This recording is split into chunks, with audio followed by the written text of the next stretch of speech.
નમસ્કાર ખેડૂત મિત્રો, સ્વાગત છે તમારું ખેડૂત બજારમાં યુટ્યુબ ચેનલની અંદર। આજે તારીખ 12 સપ્ટેમ્બર 2024ને વાર ગુરુવારના રોજ આજના તમામ માર્કેટિંગ યાર્ડના લસણના બજાર ભાવ આવી ગયા છે। તેમજ ગોંડલ માર્કેટની અંદર જે ચાઇનાનું લસણ આવ્યું હતું વેચાણ માટે તેની પણ વિગતવાર વાત કરીશું અને આજના બજાર ભાવ લસણના કેવા રહ્યા છે તેની પણ વાત કરીશું। તો વિડીયોમાં અંત સુધી બન્યા રહેજો।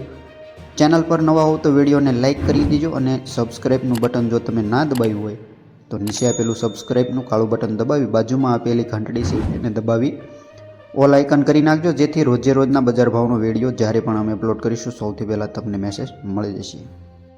તો ખેડૂત મિત્રો, ગોંડલ માર્કેટની અંદર ચાઇનાનું લસણ વેચાણ માટે આવ્યું હતું, જે કમિશન એજન્ટ તેમજ ખેડૂતો અને વેપારીઓ દ્વારા આ લસણનો બહિષ્કાર કરવામાં આવ્યો હતો, એટલે કે આ લસણનું વેચાણનો પ્રતિબંધ મૂકવામાં આવ્યો હતો।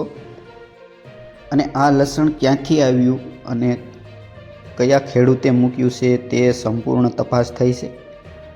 તો ખેડૂત મિત્રો, જે અલ્તાફભાઈ નામના ખેડૂત છે અને અમૂલ એન્ટરપ્રાઇઝમાં આ લસણને મૂકવામાં આવ્યું હતું પ્લેટફોર્મ નંબર 10 છાપરા નંબર 10માં, અને આ લસણનો બહિષ્કાર કરવામાં આવ્યો હતો, તેની હરાજીમાં અટકાવવામાં આવ્યું હતું અને આ લસણનો સંપૂર્ણ તપાસ હાથ ધરવામાં આવી હતી, તેમજ લસણનો પૂરેપૂરો વિરોધ કરવામાં આવ્યો હતો। ખેડૂત મિત્રો, આ ચાઇના લસણથી સાવધાન રહેવું તેમજ એજન્ટો અને વેપારીઓને પણ ખાસ સૂચના આપવામાં આવી છે।